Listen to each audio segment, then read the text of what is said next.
और दोस्तों देखिए, इस समय जो वैकेंसियां चल रही हैं, तो आप लोग उसमें दोबारा, जैसे आप जिस जिले में कार्यरत हैं और एजुकेटर बने हुए हैं और सोच रहे हैं कि दूसरे जिले में फॉर्म डालें कि ना डालें, तो आप फॉर्म डाल सकते हैं। फॉर्म डालने में क्या है, फॉर्म आप डाल सकते हैं, चाहे जिस जिले में है उस जिले में भी नया फॉर्म डाल सकते हैं, और जिस जिले में नहीं है उस जिले का भी डाल सकते हैं।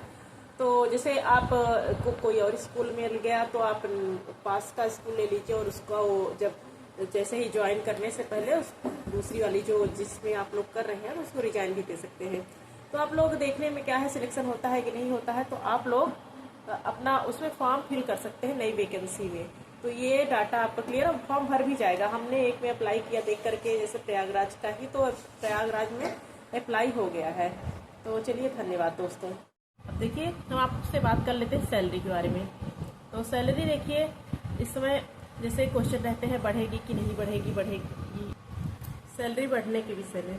तो सैलरी देखिए अभी नहीं बढ़ेगी, हर जगह ये है कि सितंबर से या तो फिर मान लीजिए जनवरी से हर हाल में बढ़ जाएगी। अभी तक ये सुनने में आ रहा है कि सितंबर में सैलरी बढ़ेगी, और अगर सितंबर में ना बढ़ी तो सैलरी, अभी बजट जो है नया आ चुका है तो उस हिसाब से कह रहे हैं सितंबर में बढ़ जाएगी। लेकिन अगर सितंबर ना बढ़ी तो जनवरी में हर हाल में बढ़ जाएगी, उसके पहले कोई चांस नहीं है सैलरी बढ़ने का। और अभी कितनी मिल रही है, बाद में कितनी मिलेगी, तो बाद में 15+ ही रहेगी। अभी ये इतना ज़्यादा इसका वो नहीं है कोई कि कितना मिलेगी, अभी कोई इसकी न्यूज नहीं मिली है, कोई सूचना नहीं है, ना तो सरकार की तरफ से अभी कोई आधिकारिक वेबसाइट पे बताया गया है, ना तो लोड किया गया है, ना तो खुद अभी ये इसके बारे में बताया है। पहले तो जो बढ़ने के लिए था कि 17,000 होगी, 18,000 होगी, तो वो बढ़ चुकी है संविदा में, और वो ECC एजुकेटर के लिए नहीं था, निर्देशक और शिक्षा मित्र के लिए था। तो उन लोगों की तो बढ़ ही चुकी है, अप्रैल से मिलने भी लगी है। लेकिन ECC एजुकेटर ये पहली और नई वैकेंसी है, अभी ये पहली बार आई है।